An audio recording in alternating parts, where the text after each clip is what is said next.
everybody to another exciting edition of Transformers Reviews. Well, everybody, as promised, this is our second and last video for the year, and as the title suggests, we are going to be looking at all the unique pickups that I got over the course of 2024.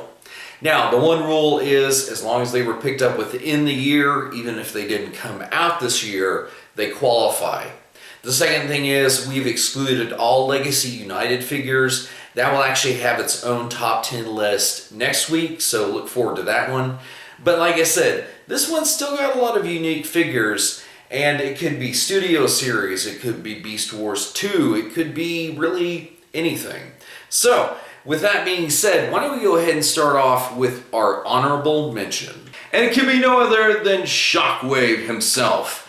What? Now, we've actually had this guy appear a couple times on the channel already, and I don't want to reiterate for a third or fourth time why he's so great.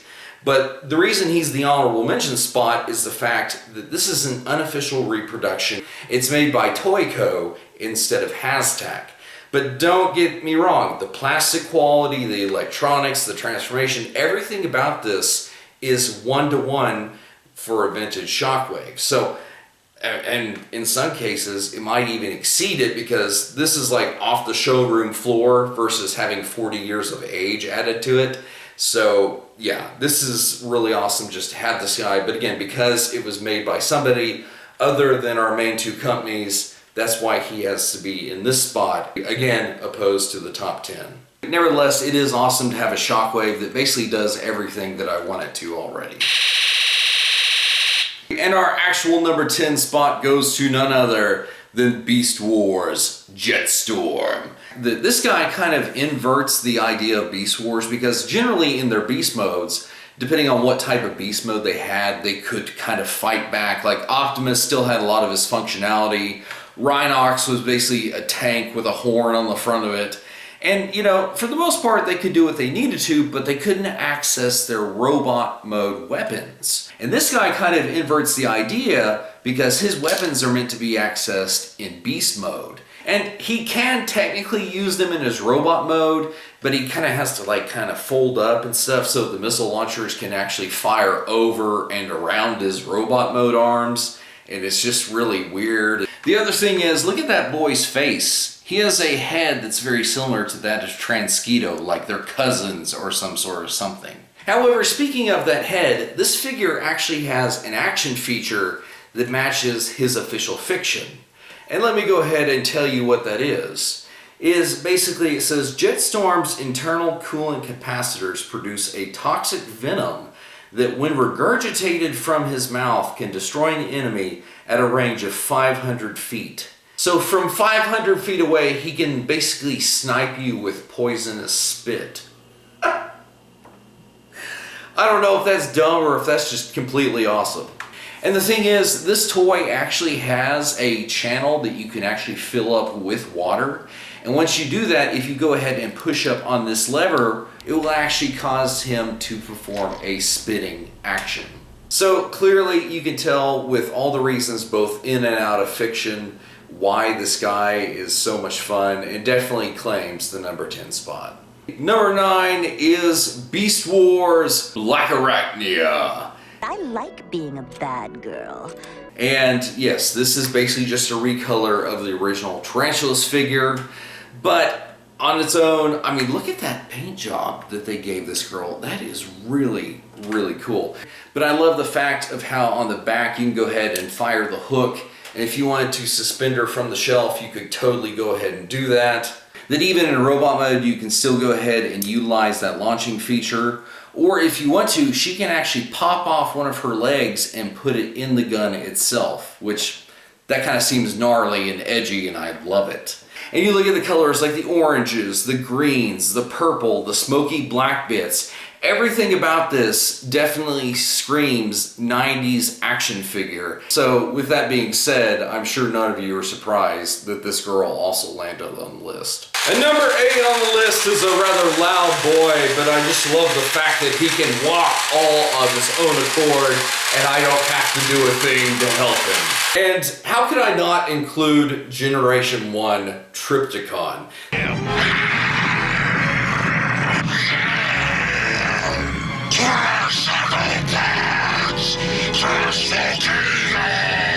This boy actually showed up early in the year on the channel, and even to this day I am still digging it, because this original Generation 1 figure, between it being a battle station, a city, and a T-Rex that can walk under its own power, that is so awesome, because these original playset Transformers are kind of a thing that I miss nowadays, which in recent years was reserved to the Titan class, but the last few years we've kind of gotten away from that, and the fact of like the Ark and the Nemesis and so on. But next year, Star Convoy is actually going to be the base former, which makes me reflect back on boys like Trypticon and Metroplex and Fortress Maximus, and the fact that these guys were their own contained playsets that also had their own individual modes that they could just wreak havoc if they wanted to without the need of the smaller figures. That's really cool. But at the same time, I do love the fact that Trypticon does have full tilt that basically just forms this chest armor, and he doesn't look right without it. And yeah, even though I am a Beast Wars guy, I can appreciate when a Generation 1 figure kind of pulls out all the stops, and Trypticon is definitely one of those boys. And number 7 on the list is Studio Series Swoop. Call me Swoop! I was really looking forward to this boy. The fact that he came with Grimlock's toy-accurate sword. You know, the comic-accurate Grimlock came with the comic sword, which was different. I was kind of hoping he would come with some other boys' accessories to kind of help fill out the price point he's in, but still, for what we did get, I'm not disappointed with it. And the fact that the guy has such a quick transformation, it looks excellent in nearly every single pose you put him in. And for a guy that is so easy and quick to transform, I definitely dig that. He looks so sick in a lot of his different poses, no matter which weapons you have him holding. And although this is officially how the robot mode should be done, I love to just kind of keep his wings flared out, especially since they do kind of transform from where his pterodactyl form was, with these edges kind of flipping up like that. I think it works just as good for robot mode too, even though that's not accurate to a lot of portrayals of this boy. Whenever I was deciding whether to put him up on the list, there was a couple times he came up against some very stiff competition, and as you can see in the end, he still was triumphant. And number 6 is a favorite of mine, Premium Finish Inferno. You're no match for me. Burn, treasure, burn!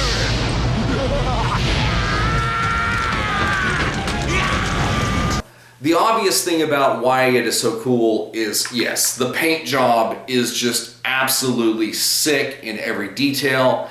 The other thing is that this Premium Finish one went ahead and corrected what was wrong with the original Inferno from Legacy. The original Inferno didn't come with a separate gun piece like this. This is a third-party one that is meant to match his animation weapon. So the original Legacy Inferno just came with this piece right here, which was basically meant to serve as either his main weapon or his booster rear. And the fact was that he's supposed to technically have both at the same time, but they only had the one piece. Well, Takara said, guess what? We're going to give you that piece so that you can have the rocket booster on the back. We're going to make it blue so it matches the propellers.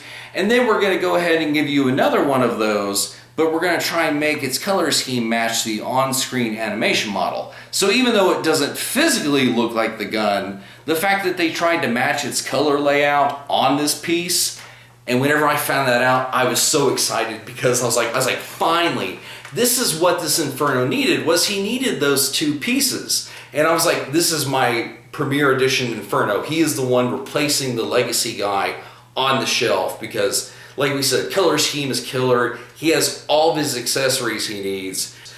You know, the dude just loves to set fires, cackle, and keeps calling Megatron a name that Megatron just absolutely hates. Yes, my queen. I wish she wouldn't call me that. As you command, my queen. Oh, I do wish he'd stop calling me that. Say the word, my queen, and he shall burn. Not just yet. And for the last time, stop calling me that! As you command, my... The ant has some faulty programming. But his loyalty is without question. So how could I not include Inferno on this list? And we do have another honorable mention on this list, and it is our boy Ravage. Now, Ravage right here, he's kind of like the perfect bridge between Generation 1 and Beast Wars. And the fact that this boy was resurrected in a couple different fictions, basically with this body shape. Now, some actually have him using the Cheetor head, other iterations have him using the Beast Mode head, which this figure can actually do that. Plus, I kind of feel like this guy is a little bit rare to come across, and even rarer to have his chrome in such excellent shape. I totally dig that. The other thing that I like about these original figures is how they had their spark crystals with like their allegiance very clearly marked as to who they were serving. And like I said, he's kind of rare, so I just kind of stumbled across him in one of our local shops, and I was like, I immediately knew who it was, I knew how valuable he is, and the guy was like selling him for like 18 bucks in this good a shape with everything intact on this boy, all of his accessories, and I was like, shoot, man, because I'm pretty sure that this guy on eBay probably goes for a heck of a lot more. So yeah, this is one of those ones that he's an honorable mention, but I didn't want to leave him off the list entirely. And our number 5 pick is that of Transmetal Cheetor. Beast mode! Now that's gorgeous. Now, if you guys had actually seen the top 6 summer picks, you'll know that this guy in that list actually ranked as number 1 because of how rare he was. Now, the funny thing about this is I paid about $90 for this guy because of how rare he is. You do know that was crazy. But if you look on eBay, $90 seems like a steal compared to a lot of the other things that people are asking for this guy. Sometimes crazy works. Especially in box, it's insane. I think I like it because of how different it is from your standard Cheetor, plus again the fact that it is a little bit special in its own way. So again, very happy to have this boy as an addition to our collection. And our number 4 pick is our premium finish Dinobot. Dinobot, maximize! And I have to tell you, looking at all these like premium packs that we got, out of all of those, there's always that one figure that stands out more than the other. Like for instance, the premium Inferno, he came with Airazor. Well, between the two of them, Inferno just blows her out of the water despite how good she is. For this boy that came with Tarantulas, yeah, Tarantulas was good, but he is nowhere near as stellar as the job that they gave for Dinobot. And I mean, when you look at some of the small aspects, like for instance, they colored in the boy's teeth. Like in the show, he had silver teeth, because on this mold it has an inset mouth where his teeth are, and they nailed something like that small level of detail. Plus the other thing that they did was color in the insides of his rotor weapon, which of course the Kingdom version didn't do. However, I'm going to address the fact that they got the sword wrong. Like even the masterpiece, they keep thinking that Dinobot's sword is purple, but in the show you can literally see that it's a chrome silver color, not purple. So why they keep coloring it that color, I'm like, guys, can you not one of you get it right? Apparently both Hasbro and Takara got it wrong, so, you know, whatever. The other thing is the Kingdom guy had all the sculpting that you see here on the legs, but he didn't have the paint that the premium version is using to highlight those sculpted details. I'm totally down with it. And even to this day, whenever he's sitting there on the shelf with the rest of the ensemble, which just makes it all the better, definitely Dinobot is not failing to do his part. And would that actually surprise you to know that Dinobot is the last Beast Wars figure on this list, technically? And that is because our number 3 pick is Galvatron.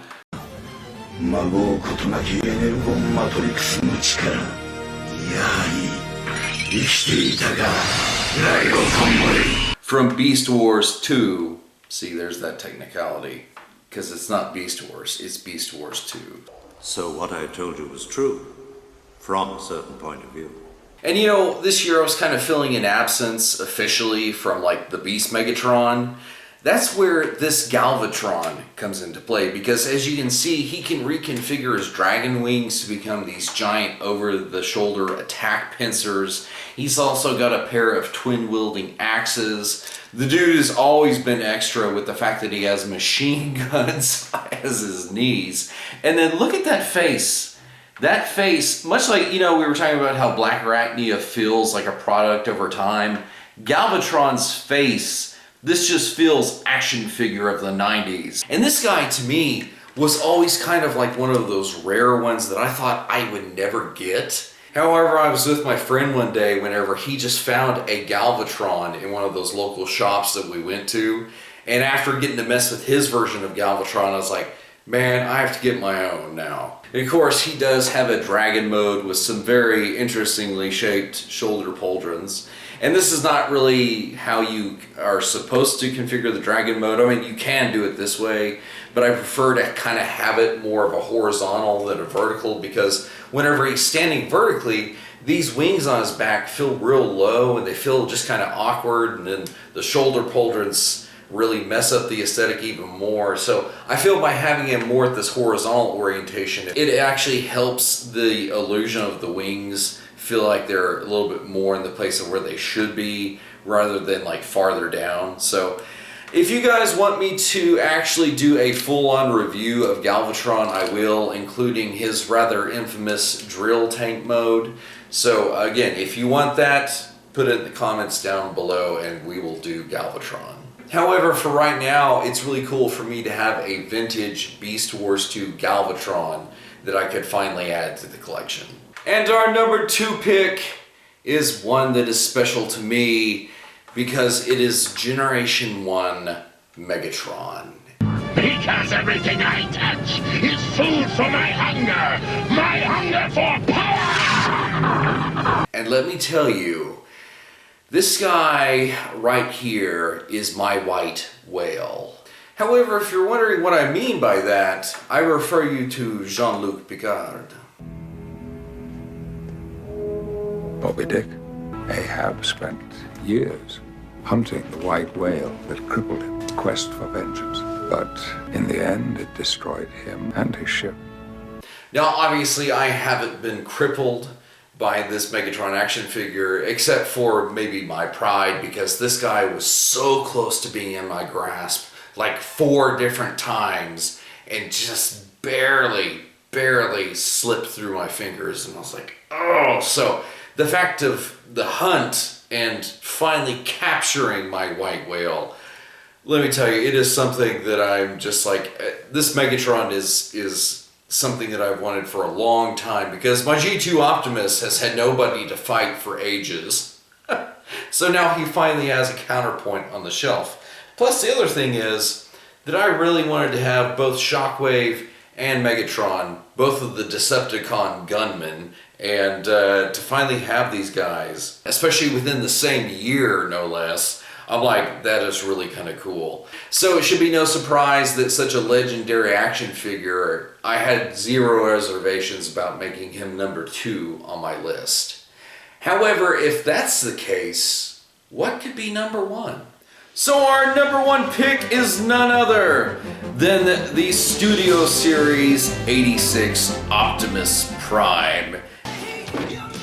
Prime! One shall stand, one shall fall.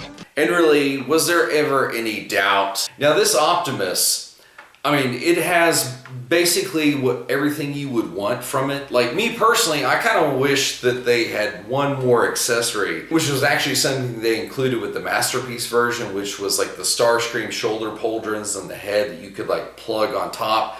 That would have been just like perfect. However, that's just kind of a personal wish fulfillment. And things like the transformation for this guy, while it's not just user-friendly all over, the fact is once you know what you're doing, it's pretty easy to convert him back and forth. And despite all of the ones that we've looked at tonight, really, I couldn't place any of them higher than Optimus. He just seemed destined for the #1 spot, to be honest. Last year, it was taken up by the premium edition of Beast Megatron, and before that was Starsaber. So I think that as awesome as those guys are, this Optimus fits right in line with the previous winners that we've had for this list. Well, everybody, again, that was our top 10 interesting pickups of 2024. As you can tell, we have had a wide array of varying figures for this year.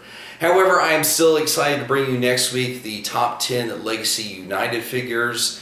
And man, that's going to be an even more challenging list, because I feel that as cool as it was to get this wide array, there's been such an intense amount of figures that have been released in United that it's going to take a good minute to kind of whittle down who the top 10 best are, because I don't even know as of right now making this video. So anyway, speaking of that, I hope you enjoyed it, and until next time, guys, we'll see you in another